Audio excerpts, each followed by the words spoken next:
এই ফোনটা আমি আমার খুলে দিছে মনে হয়, আমার স্টুডেন্ট ভাইরা খুলে দিছে। তো আমি এটা আপনাদের দেখাই যে কত চার্জে টানে বা কি টানে আর কি প্রবলেম এটা আছে। আর অনেকে না বুঝেও সিপিইউ রিভল করে ফেলে। ওই যে ইউটিউবে সার্চ করলেই 10টা ভিডিও দেখলো 10টা দেয় সিপিইউ রিভল, তো করে ফেলে। এই দেখেন আমরা এই জায়গায় চেক করলাম আর এটা আমি লাগাইছি 0.4, অনলি 0.4।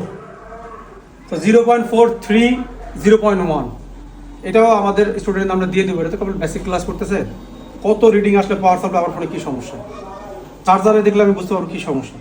তো এই যে রিডিংটা টানতেছে এটাও কিন্তু একটা সিপিইউ রিভলের রিডিং, এটাও আমরা সিপিইউ রিভল করি। তো অনেক ক্ষেত্রে সিপিইউ রিভল না করেও আমরা কিন্তু চেক করতে পারি।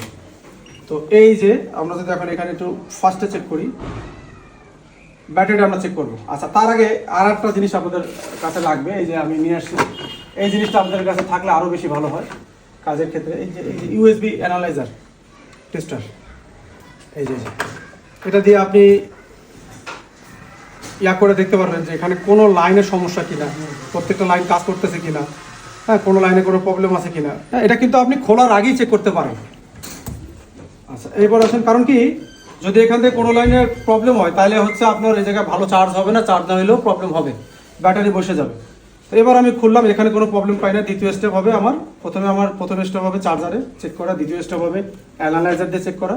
যদি আমি অ্যানালাইজার কোনো প্রবলেম পাই তাহলে 100% শিওর হয়ে যাবো তো তার ব্যাটারি বসে গেছে। না খুলে আমি কাস্টমারের বিল করতে পারবো। এই দেখেন এটা ব্যাটারি কত আছে ভোল্টেজ আমরা চেক করি, 2.7 ভোল্টেজ। যেটা আমরা জানি একটা ফোন 3.6 এর নিচে চার্জ হয় না বা ফোনটা অন হয় না।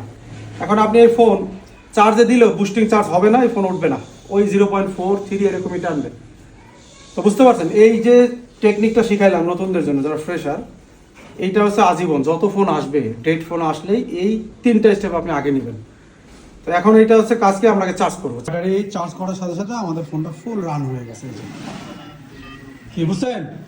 হ্যাঁ, তো এই হচ্ছে কাজ। আগে সিপিইউ রিভলিং করবেন না, সিপিইউ রিভলিং অনেকে করে ফেলে, তারপরে দেখা যায় ব্যাটারি চার্জ না, তারপরে চার্জ করে তারপর ফোনটা ওপেন হয়। তা কেন আমি এই কাজটা করতে পারবো?